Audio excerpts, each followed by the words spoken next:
And I just turned around and I hauled ass out of there. I was done. I wasn't dealing with that. The hypocrisy of the cult is one of the things that turned me away the quickest. When I turned my headlights on, it turned and looked at us, and one of the things I remember the most were the eyes were glowing red. I see an orb of light. It is just circling these steps like it is waiting for me. And he begins to tell them that he saw a UFO. They're basically like, what are you talking about? That's 7 foot up on a tree, peeking around it, and that's where I saw the top of the muzzle, nose, and the eyes. As soon as I made eye contact with this thing, it felt like death. I'd like to take this time to welcome my guest tonight, Tim. Tim, thanks for coming on here talking to me. Oh, hey, no problem. It's great to have be on. Would you like to let the audience know a little bit about yourself before we dive into it? I'm Tim Vogel. I'm from Western Mass. Work with my brother, and we're the Vogel brothers. And we've been doing research for about 20 years, just under 20 years. I have a long history with working with different groups, BFRO, Squatchachusetts, things like that. And we've since gone off on our own, started the Vogel brothers and a business called the Cobble Mountain Critter Project. And that's our basically a youth outdoor education program that we provide. So, Nice. and we've been researching, like I said, for about 20 years. Mm-hmm. What led you down this path? Like, what happened that made you go into research and all this? It goes back to, well, our actual thing was 2013. We had an encounter. We believe it was an encounter anyway. We were out in New York. We owned a business called Cobble Mountain Outdoors, a venture education business, and we were out canoeing, kayaking, and taking groups out for the summer. And this happened to be in September. We were going on vacation, so we went up to this place in the St. Regis Wilderness Canoe area up in New York, up in the Adirondacks, and we decided to go up in September, or late September, because school was in. It was midweek. College was, it was just, the beginning of college. So some of the groups that were out there paddling, things like that. So everything, I guess the woods, what I'm saying was pretty quiet at that time of the year and during the week. And we paddled out to this one place, probably a couple of days, and it was a remote pond called Pink Pond, and there's one campsite on it. And from there, we simply went into this campsite. We paddled up. We found the campsite. There's a little marker on a tree. It's a small pond. This is remote out in New York State. And we took a long way to get there. So it was a couple of days of paddle and portage to get to this place. So long story short, we get to our campsite and it's trashed. There's, which is unusual for most of the campsites up there. This place is trashed. There's trees broken everywhere. It's just not a very, inviting place to go and set up camp. At a crappy shoreline and, getting out of a canoe in 8 feet of water right off the edge was pretty tough. So we get to this place, and we didn't think anything of it. It was just trash. We figured it was windfall damage, something, so we just cleaned it up, made it room for our tents and a campfire. And so we set up a camp, and from there went to go fishing for dinner. And when we went fishing, my brother Eric was in the front. He's, got a fly rod, and we had been tying a bunch of woolly buggers and things like that. So we're out there fishing, and literally it becomes a fish story after that. Every cast is a fish now. But we get up to this small inlet. There's a little creek coming down into Pink Pond. and we go up this little stream, and it becomes braided with a bunch of little, choices of go right, left, this way, that way. So it was a braided stream for a little bit. We just followed it up until it came back to a small beaver pond. And we literally paddled right up next to a beaver dam. And I'm sitting in the canoe and I'm head level looking at the top of the beaver pond or the beaver dam. So it's 4 or 5 feet deep anyway. And my brother gave me the fly rod, and I started fishing up on top of the beaver dam, over the dam, and into the other side where we couldn't access. And I got one cast in there and got a hit and pulled that thing out. It was a 3-pound smallie, and that thing jumped out of the water. It's dancing all over the place, making a ruckus, and got it into the boat. And then all of a sudden, these trees started shaking, or one tree started shaking. There's just this big, massive tree. And the whole forest is quiet, and this one tree is shaking like hell. And moments later, the second tree right next to it is shaking. So we got these two large trees shaking like they're in a snow globe. Like, it's very surreal to see that kind of shaking going on in what we were looking at. The entire forest is quiet, nothing going on. And these two trees are just going off. And then all of a sudden, this roaring, growling, roaring starts up. And it was just intense. We just never had heard anything like that before. It's like, what the heck is this? So we were kind of, a little freaked out over that and trying to figure out what it was. And as we were sitting there, this thing just kept, all we're looking at is like things coming out at the water at us. Nothing came over the beaver pond, over the dam at us, but it did go into the pond, whether it was sticks, rocks. It was, we were about 50 yards away, couldn't really tell some of the objects, but certainly there were sticks and whatnot. And that whether they were being thrown or coming out from the shaking trees, couldn't really tell you. But the roaring was incredible. It was, I don't know, just something you've never heard before at all. And it was getting more aggressive. And we're sitting there now going on a good 5-6 minutes.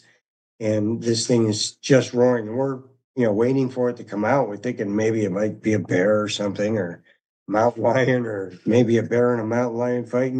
We had no clue. All we knew is these trees were shaking still, and there was this loud roar, and it hasn't stopped now in 5 going on maybe 10 minutes.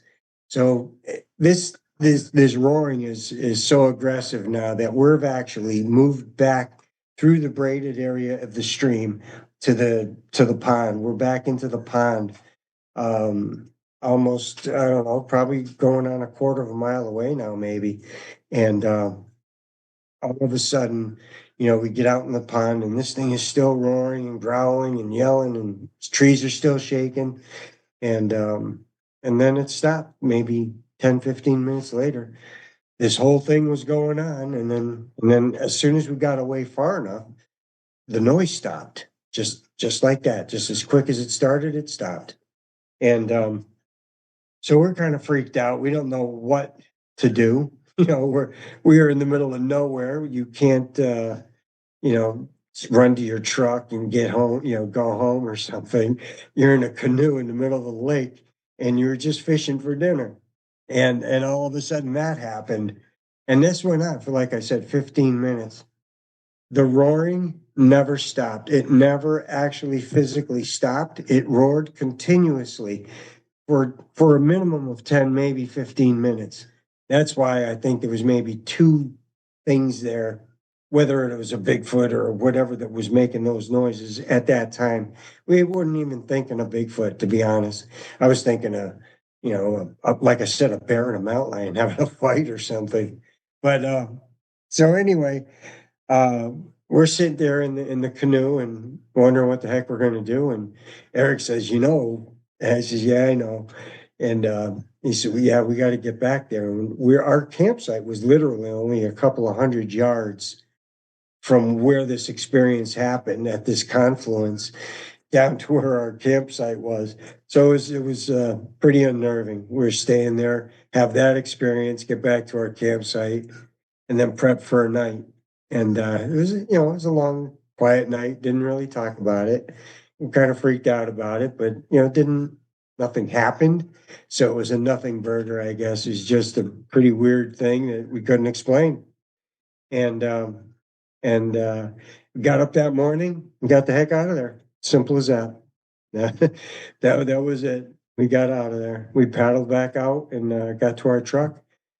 Got our gear back in and came home. That was it. So from there, that was pretty much how we got into it. We had an experience that we couldn't explain. Meanwhile, we've had a business called Cobble Mountain Outdoors for, at this point, 10, 15 years that we have been guiding in this area. We're licensed New York guides at this time. We've been guiding in this area for years, 10, 15 years, and never had an experience like anything like that. And it just happened to be this one day. So, we finally find Facebook and all that stuff, and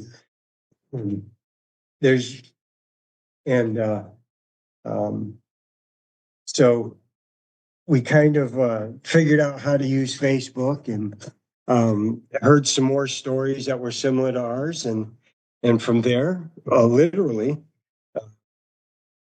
found similar stories. And that's kind of where we went from that. And that's, kind of how we got into all this stuff. We started sharing our story with other people, and they started sharing their story with us. And next thing you know, that was it. What we could tell you is, I'm a full-time ranger at a camp. That's what I do full-time. And I'm a licensed guide, and so is an Earl. And, I could tell you every animal it wasn't. But I'm fairly certain it was a Bigfoot, and I'm thinking it was maybe 2 of them, maybe more. And they were there for the very same reasons we were there, fishing. We happened to paddle right up to a beaver pond, and it was a small, narrow stream that fed that beaver dam, created the pond. And I think if there were 2 or 3 in there fishing, pushing fish down the stream into that collectall of this beaver pond, they've created a pool of food, and we just, they gave us a free pass all the way up until I caught that fish up in their section, and then all hell broke loose. So you invaded their territory. I think so. Yeah, that's kind of Monday morning quarterback in this whole, story. I think that's what happened. Now, this you said was the first time you've had an experience. Yeah. Was there any more that you've had since then, or has this kind of been the only real one that stands out? Oh, no. And that's funny because, most people that have multiple experiences, oh my God, they're either making it up, they're lying, or this or that, or whatever. And I would tend to agree. But having said that, we started back in 2013. And we got involved very quickly with a group called Squatchachusetts, and ended up out in Ohio at the Bigfoot conference. In fact, that's happening this weekend, the Ohio Bigfoot conference, all those guys out there. And we happened to meet, a whole bunch of folks, had dinner with Bob Gimlin. And so, from the very onset, going into Bigfooting, we kind of had this really cool experience. And then we started working more with different groups, and then we got involved with the BFRO and started investigating in Massachusetts with those guys. And there was a number of stories or a number of reports that we had done for the BFRO, and then we've gotten out of the BFRO since then, and we've done the Vogel brothers, and we do our own kind of promotion to do. We talk at libraries, we'll do conference festivals, things like that.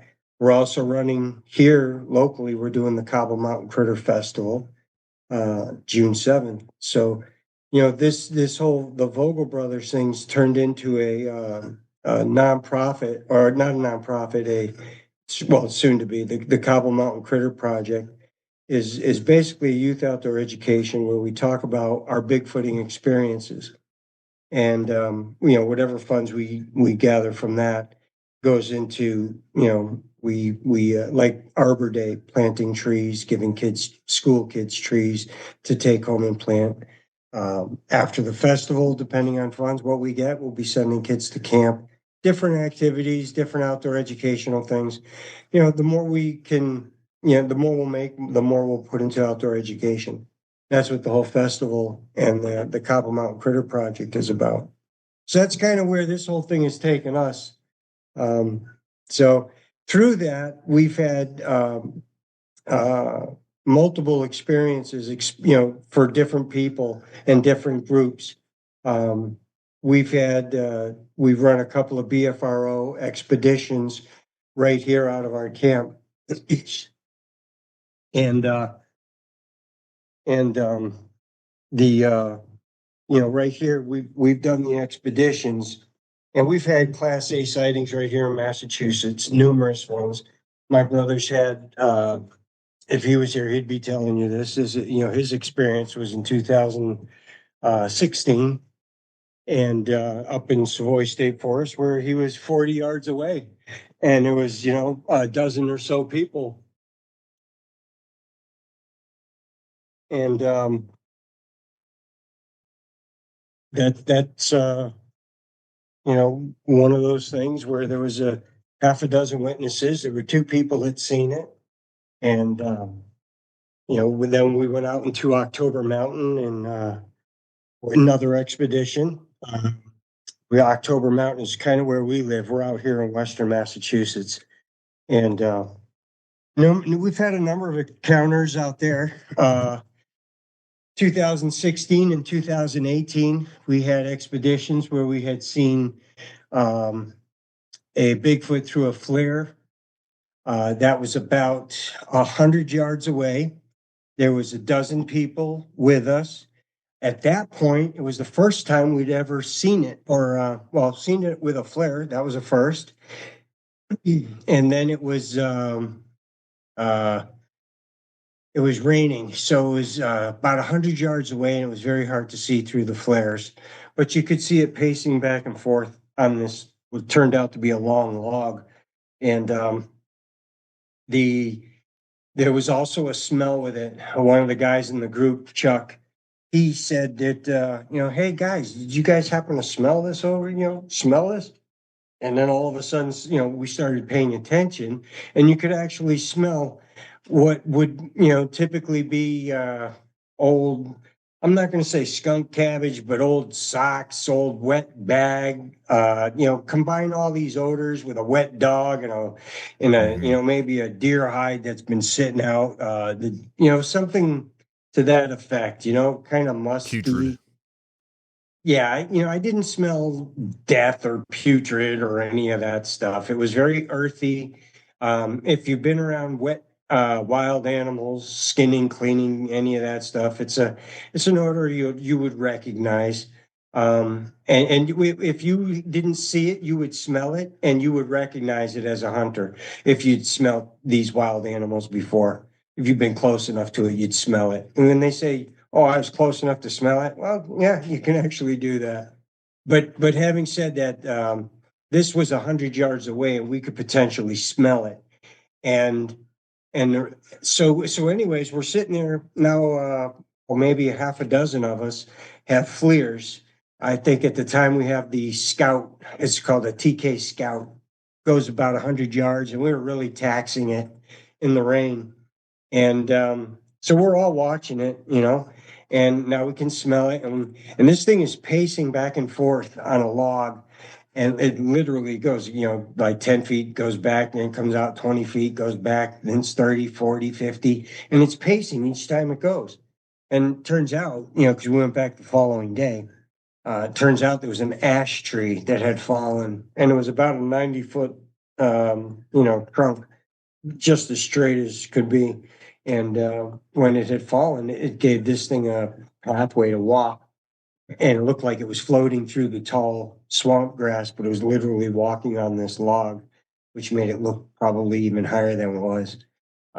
So we're sitting there, and so we've seen it on the flare, and now we're smelling this thing, and we're all talking about it. We can't believe it. Finally, somebody says, "Hey, did somebody record it?"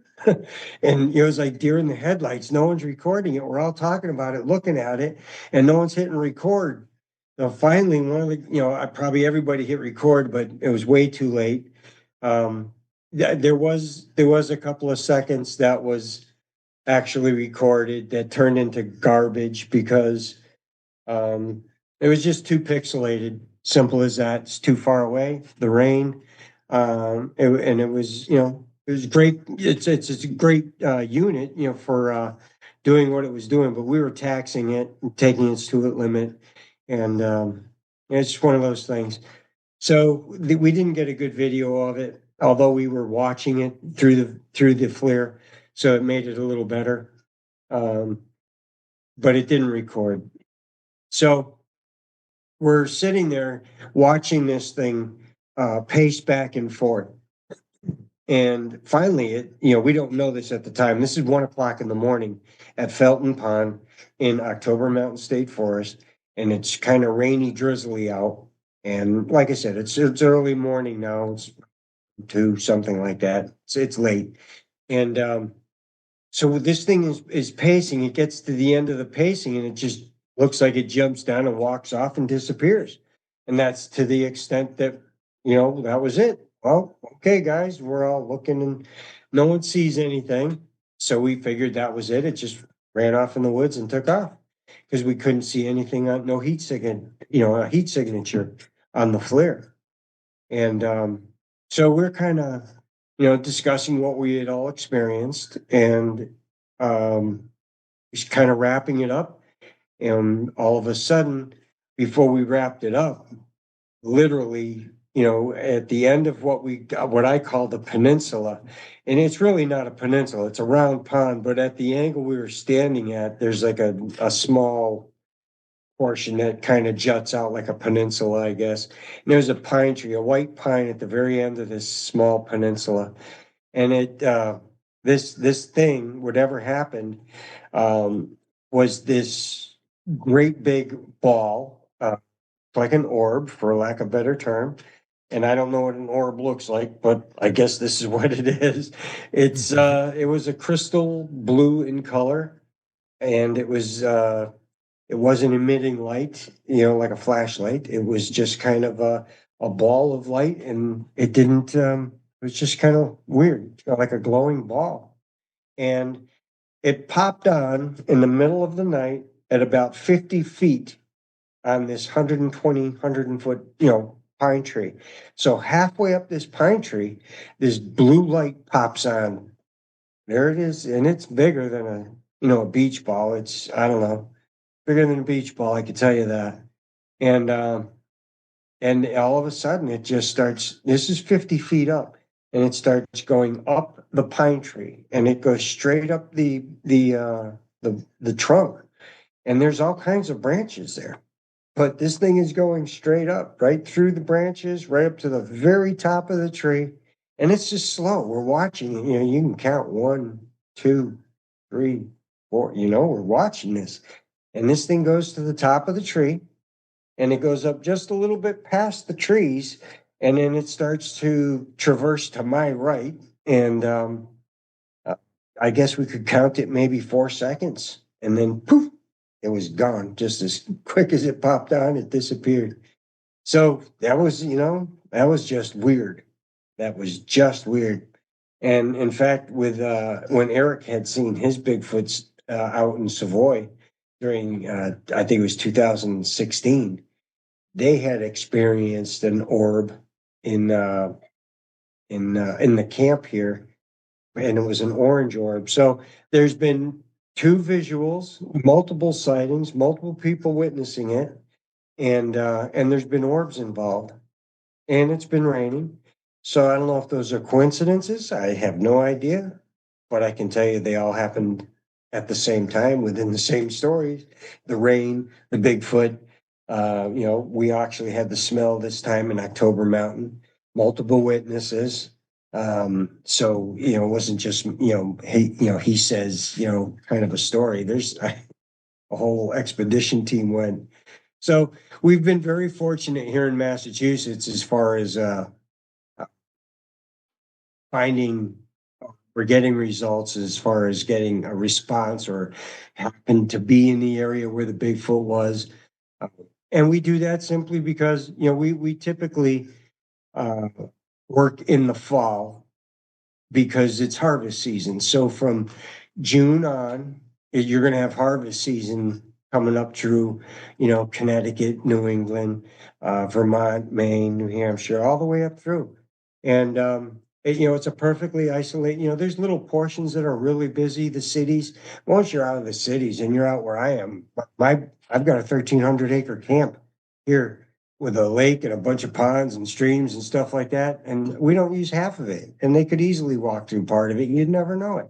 And that's connected to the Cobble Mountain Reservoir, which is connected to the Talon State Forest and the Granville State Forest and Otis State Forest and this one and that one. And so if you look at the 10,000 foot view, the greenway out here, is the potential to host and have something like that in your area and not be seen or seen very little is very, I think, very, possible. And I think it's due to harvest. Simple as that. It's got a lot of variety. Just think of the wild, harvest that takes place in the spring. You get all your wild and edibles coming up. Everything's yummy. And then in the summer, you're going to have your oaks dropping. And so that's a midsummer harvest, and the oaks will be dropping. So turkeys, deer, and everything is going to benefit from that. I would imagine a Bigfoot would benefit.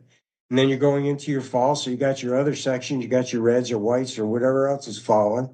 And it sounds, like you should be wearing a hard hat out there sometimes, depending on what's coming on with the harvest. So just the natural harvests alone are beneficial, and they keep 90% of the wildlife, sustained already. You know what I mean? Mm-hmm. No, So- I understand. So why not add a Bigfoot in there? And we're there simply because we're getting reports, and that's what we do. So we're following up mostly now as the Vogel brothers. We're following up in Western Mass and New England and kind of focusing around here. We've been out the Bridgewater Triangle, got some guys out there with the boots on the ground, and they do a lot of investigating out that way. There's a network of people out that way. We're all trying to kind of collaborate, get information together in one place. And there's lots of places that say they do that, and we're kind of working in that direction.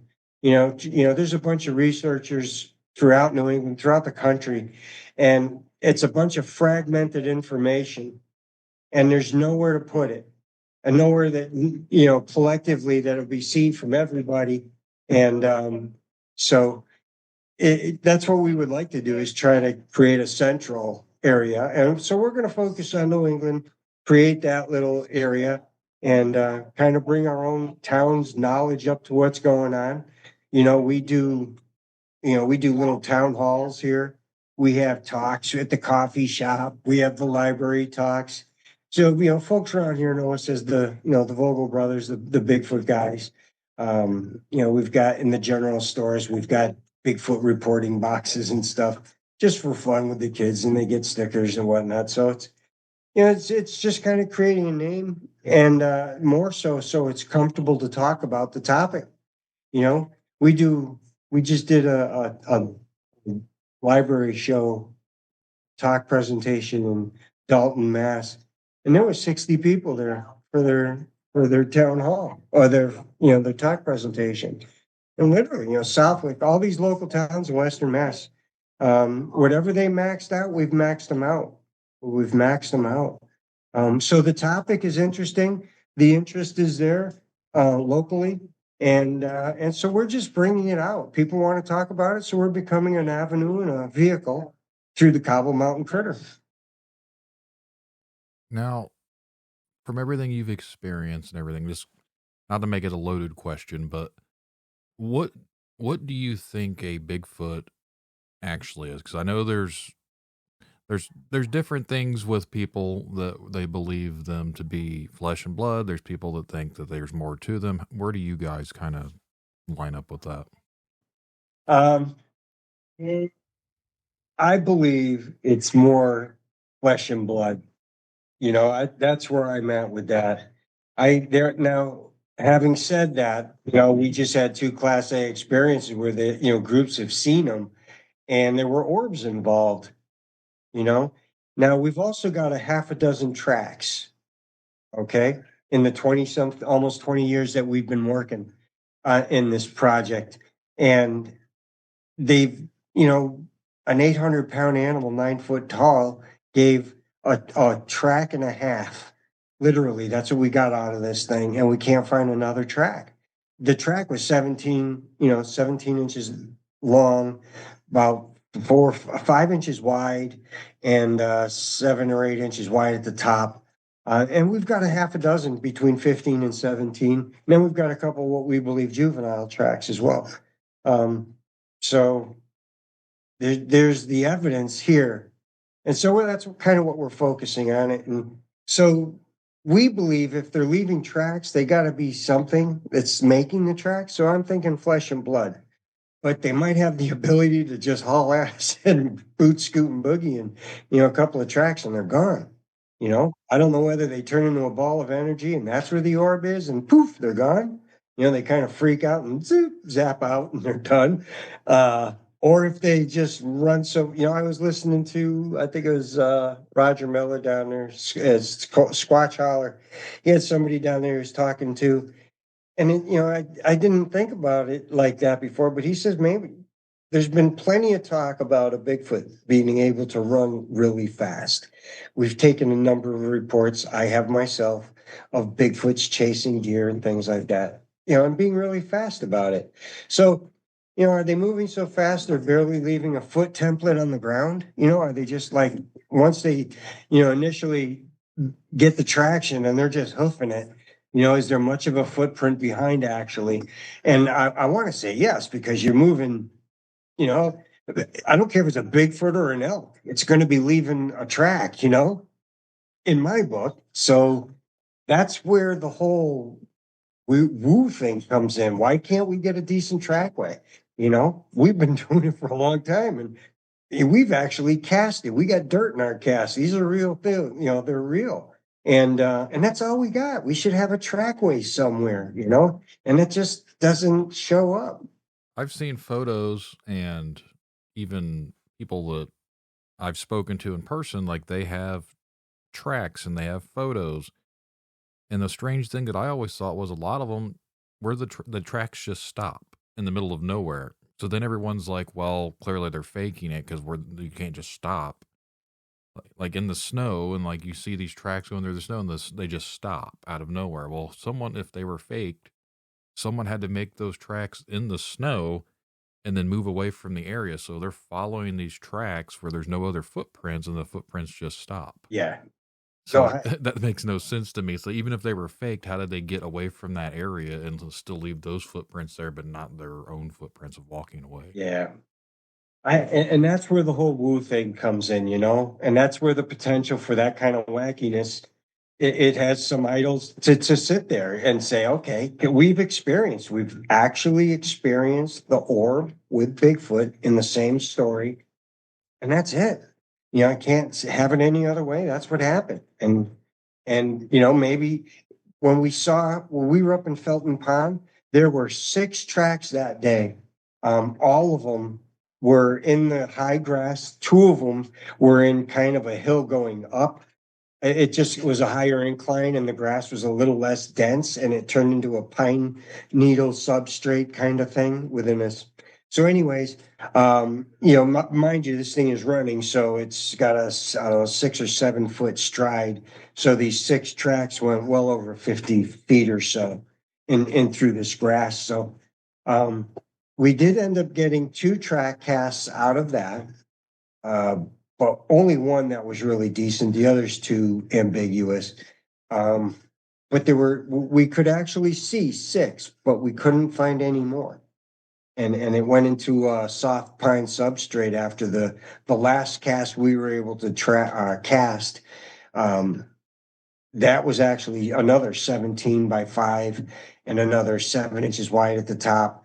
The toes, it shows articulation in the toes by the thing having to balance. So the big toe, second toe, and then the 3 toes are the baby toe, and the little toes are kind of down on an angle where it kind of trying to keep its balance, and you can see where it's dug into the ground a little more. So it gives it a 3-dimensional value to the cast. It's kind of cool. I've always thought it was interesting when I've looked at casts from people, and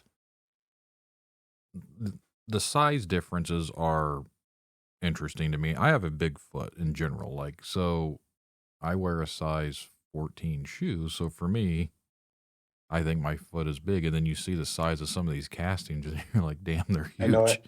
I know. So it's crazy to me, but I have like those metal cutouts of basically like a Bigfoot. Mine's a 9-foot or 10-foot one, and it's out back by my pole barn. If you actually stare at it and look at the actual size, if you were to think that this thing is actually out there at this size, they're massive. Yeah. I don't think people realize that. Yeah, my brother, in 2016, he was with a dozen people or so, and they 2 people witnessed it, and at least the rest of them all experienced whistling, whoops, and I think it was rock clacking. So there was a very sensory kind of a thing where they believe they went in and separated. They walked in between 3. And one was on the right, one was on the left, and this thing was in the middle. And that's where they walked in on it. And, what can I say? It was just one of those things. If you ever were able to actually see one face to face, how would you react? Like, I know that's not really, you can't really give a direct answer, but like, is it something that you want to experience and you want to see one that close, or would you kind of be freaked out by being too close to one? Oh, no, I'd be freaked out, but I absolutely want to get a closer experience. I was out on my gator today. Like I said, we got 1,300 acres, and I was checking a beaver pond. We're pretty remote. My house is a half mile off the road, and I'm another mile into the woods on my gator and checking out this beaver pond. So, you go out there and there's nothing out there. And I'm out there by myself often. So, and I'm always squatching, or I'm looking for mountain lions, or I'm always, I'm bait out there. So you have to, you can't just say, oh, I'm the cool guy, and walk around and be thinking you're safe, because you're not. Simple as that. Something happens to you, you fall down and get hurt, you're prey. Just as simple as that. If they think that you are a meal, they're going to do their damnedest to put you on the menu, and that's going to be it. And I don't care if it's a fox or a coyote or a bear or whatever. And so you can't take stuff like that lightly, and I'm out there all the time by myself, just part of the job. So you have to double think everything you do, even walking, foot placement, where am I going to go, where, all this stuff, because you don't want to get into a situation, And so I'm out there in the remote parts of places and in the weirdest, swamps and things like that, going through Mount Laurel. You can't see 10 feet in front of you. And I'm really thinking, I just don't want to walk up to a moose. But I'll take everything else. Everything else runs. Moose, they're inquisitive, and a Bigfoot might check me out. So, yeah, I'd love to see it. And I'm in the places where the opportunity is there. I'm by myself. It's remote, but I'd like to think I'd be able to deal with it after I piss myself. But yeah, no, I have this guy coming to our festival here in June, Ernie Davro. I don't know if you know him and his story. He's got. I know Ernie. I haven't actually had him on the show, but I know who he is. Well, he's a must-have. You've got to talk to him. His story is incredible. That's what I'll say. And his story, his encounter happened on Drake Mountain, which is just a couple of miles as the crow flies from my house. Okay, we are in the Cobble Mountain watershed, and in the Westfield River watershed, and Cobble Mountain Reservoir happens to be within it. And it's just woods up in the Berkshires. That's where we are. And I'm in a camp all by myself, my wife and I, way out here, and there's nothing out here. That's just it. You know, my wife's doing bird feeders right now for excitement. That's what the noise is in the background. So, you know, there's plenty of opportunity out here for this thing, and we've seen it multiple times in various places.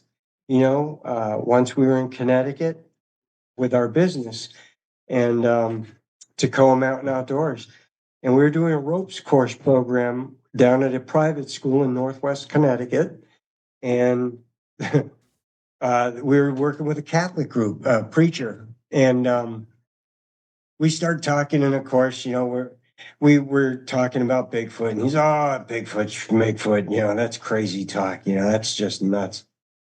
Okay, so we do our ropes course, you know, they're in harnesses and they're walking up on wires and the ropes, and they're on belay and all that good stuff, and they do zip lines. And at the end of the day, it's a team building event.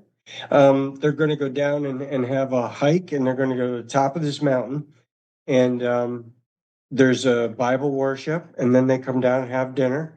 And Eric and I, while they're up doing Bible worship or study, Eric and I are doing dinner. And we're doing, I don't know if we're doing, I think we're doing burgers and things like that.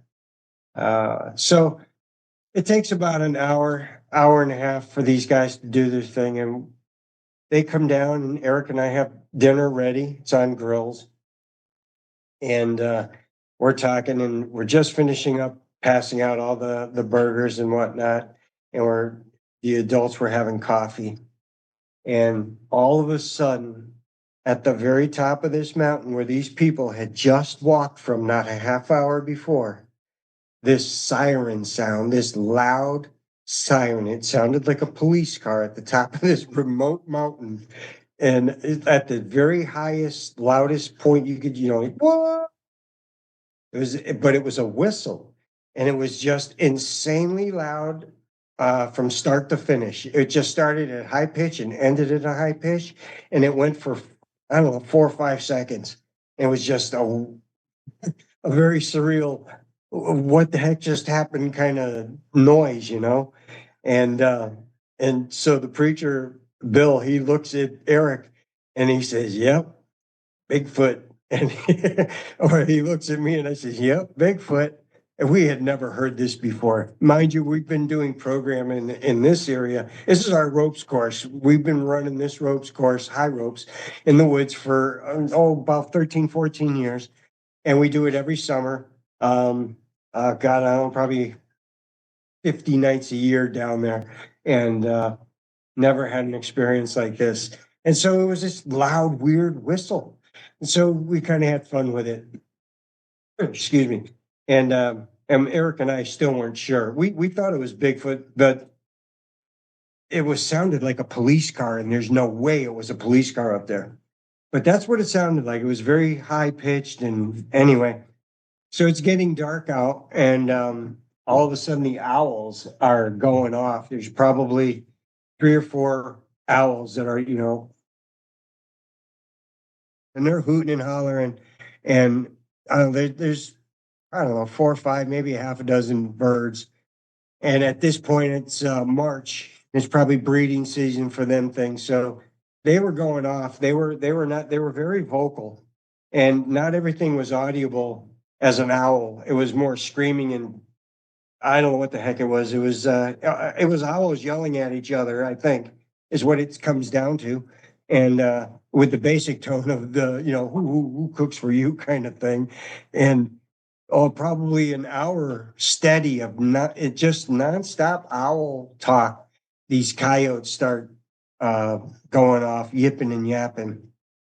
And God, they went on for a good 15, 20 minutes nonstop. And you could hear them. They're running down the mountain, coming towards our campsite. And Eric and I are camped away from this group. Just, you know, enough to where they can have their privacy and talk and do their thing. And Eric and I can have spend the night without having a bunch of kids talking in tents and stuff. We don't hear it. So we're off in a little portion of the camp. And these things come running down, and everybody's listening to this. There's 35 kids in the woods. They've all heard the scream. They've heard the owls. They've heard the whistles, things like that over the night. Now the coyotes are coming through, and Bigfoot's in their mind. That's what they've been told. So they're all kind of freaked out, and so these coyotes come running through camp. One of them literally goes under my brother's. He's a hammock hanger. And he swears he felt the dog go right under his hammock. And they went right through our camp. So it was very possible. And so, once they went through camp, it was, they kind of quieted down a little bit. And that was kind of uneventful at the rest of the night, but it was pretty late. Got up the next day, finished our program, and Eric and I were breaking down camp. And there was a tree that had fallen. It was a big oak tree, and it had fallen down in July or June. No, it wasn't. It was, probably April. I guess it was April, March or April. And it was starting to get buds on the trees. And so it was starting to leaf out, and a big storm came and knocked it down. Wasn't totally leafed out, but it was getting there. So there's big oak trees, got a 60-foot canopy wide. And you could barely hardly see through the canopy, but something was walking on the backside of that. And that's what Eric and I had recognized. Something was walking behind it. And we thought it was a deer, wasn't thinking the Bigfoot, even though that night we had, all this craziness go on. And still thinking it was a deer. And then it stopped. And a few, moments later, you could hear a rock coming through those branches. And it landed 15 feet from Eric, 15, 20 feet from Eric. And it was a good, candlepin softball ish size, good size rock. And it came all the way through the canopy. So I wasn't going to throw that rock that far. No way. But, I'm sure a Bigfoot could. And it tossed it through the trees. You could hear it breaking the branches, going and moving the branches as it came through, and then it thudded and landed and rolled right next to Eric within 20 feet or so. That was a cue. We didn't, we just said, okay, we're out, see you later, and grabbed my tent. Didn't roll. I just grabbed it, threw it in the back of my Jeep. See it, and we got the hell out of there. Now, me personally, I think I would actually be the idiot that would probably, if I heard a noise and whatever, I'd try to go find the noise. I say that, but if I'm out by myself, I'm not going to. I can already tell you that I'm not going to go out in the dark out here by myself through the woods. But if I was, I'm sorry, go ahead. Go ahead. I was just going to say, I was like, now if I had a group of people with me, then it might be a little bit different, but I just know going out on my own, I'm not going out in the woods at nighttime by myself. Well, we had the experience that night, so we all experienced it. And then that morning, it was a rock that came through, and we had never experienced rock throwing like that. I mean, that was rock throwing at you. So that was a clear and deliberate say, hey, get the hell out of here thing to me. And I wasn't going to challenge it. It just it came with a tone, maybe, or maybe Right. this infra speaker, that kind of weird stuff that they talk about, mind speak. Mm-hmm. And I Right, just yeah. knew we weren't going through that tree looking for it. I just knew that. That rock. I think if I ever got something thrown at me, I'd probably leave it alone. Clearly, it doesn't want me to mess with it. That was my thoughts. That was my thought. Yeah, we could have easily tried to check it out, but maybe it would be a different story. I don't know. But it was clearly something that said, I'm not, one of those guys. When we were in New York, we had experienced that well before this. And we had the tree shaking and the roaring and stuff like that. And we had the roaring up in Savoy State Forest. And, so we had experienced a number of things. And so this wasn't really that much, but we had never experienced the rock. And that whistle was incredible. It was incredibly loud. Like I said, it was like the high pitch of a siren police car. But it wasn't. There's no road out there. And there wasn't no kid up there with a box that made a noise. This was a very spontaneous kind of maxed out yell. So it was a very kind of weird thing. But when the rock came through the trees and landed, that was clear. We're done.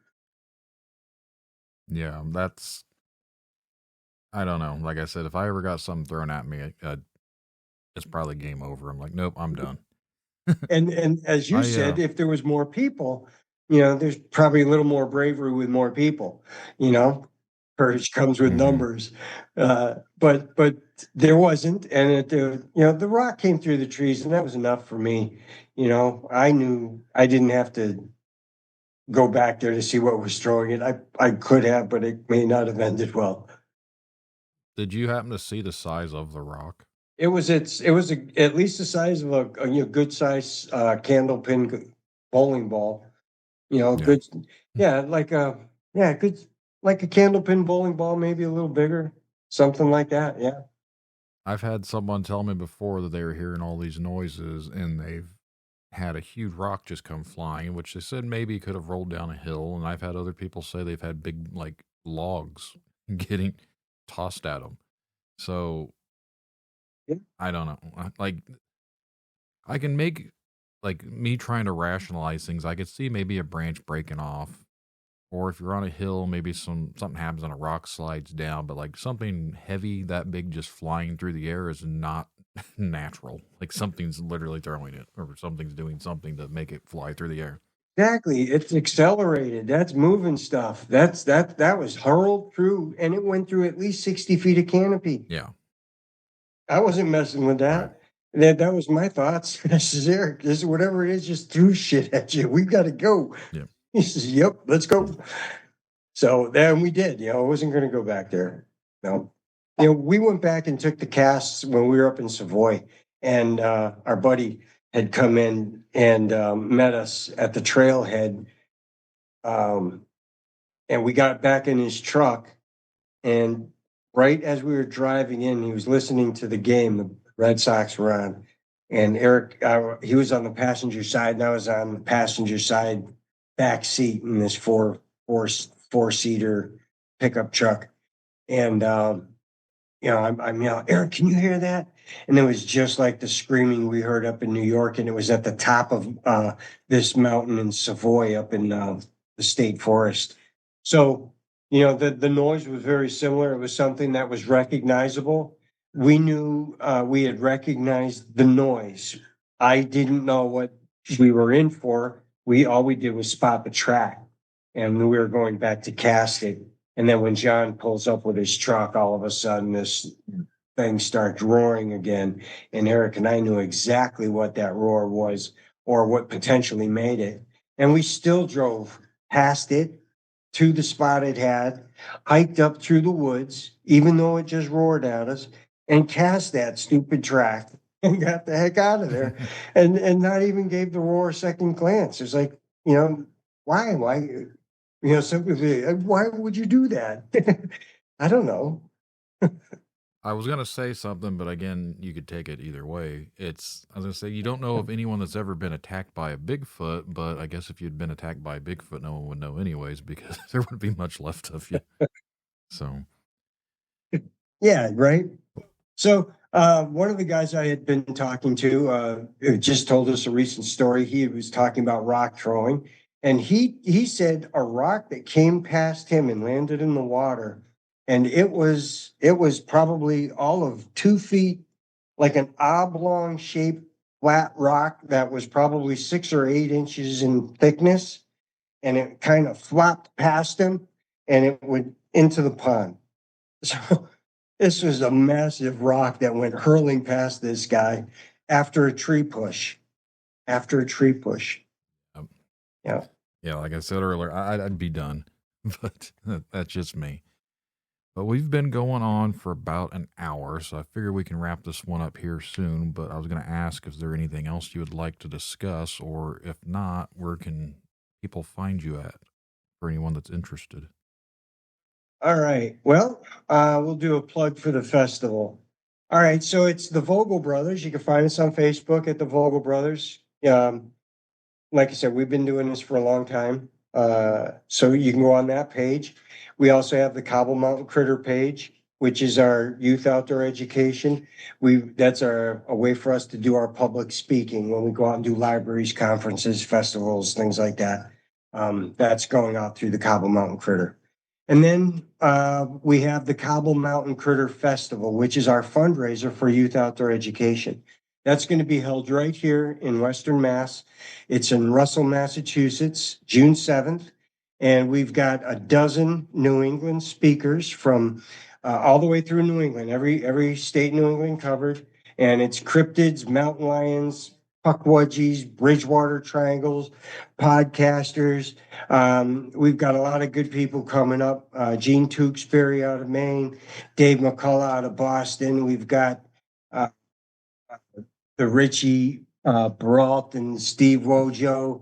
I butcher his name. Well, we got Wojo, he's coming. Then we've got, Mike Trainer out of the Rhode Island coming in. We've got the New Hampshire boys, the Bigfoot New Hampshire Society. They're talking about New Hampshire. Got Ernie Davero coming, talk about Massachusetts and his experience. Mike Young out of Connecticut, he's got Connecticut covered. So we've got a bunch of speakers that are coming that are active boots on the ground. They are doing research as we're talking, that's what they're doing. And they're local. And that's the cool thing about it. We were looking on a map about, festivals and things like that. And we're in this little zone that no one comes to.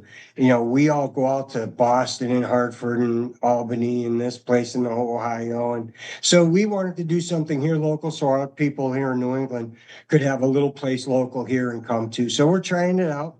So that's the Cobble Mountain Critter Festival, June 7th. You can check that out. Awesome. Well, Tim, it's been a pleasure talking to you. I have enjoyed it. Hope you've enjoyed talking here too. And for anyone listening, Same. make sure to look up the Vogel brothers on Facebook.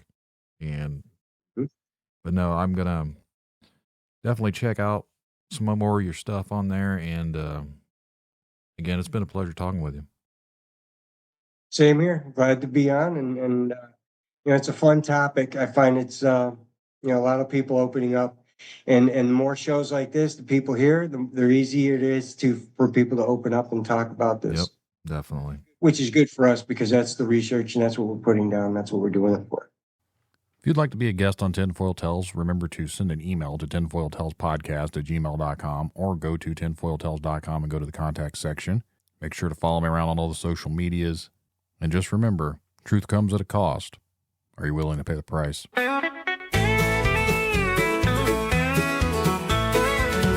Heard a story late last night about something lurking along the wood line. Huge footprints, strange lights in the sky. They claim it's nothing, but I know they lie. It's easier to laugh in my face, but something about this makes me say, what if it's real? What if they knew? What if the answers are coming from you? Spinning stories, wasting my time, hearing voices, is it all in their minds? They can call me crazy, but I just want some proof. What if it's true? What if it's real? What if it's true? What if the world's not what we knew? Tinfoil Tales, pulling me in, a story that starts where the logic ends. What if it's real? What if it's true? The answers are waiting, they're waiting for you. They see a dog man walking, or maybe a mothman flies above the buried giants, hidden beneath the lies. They say it's just stories, it's all make-believe. Fairy tales for the things we can't perceive. They want to keep us blinded, they want to break our will. But I'm not buying it, I'm not swallowing another pill.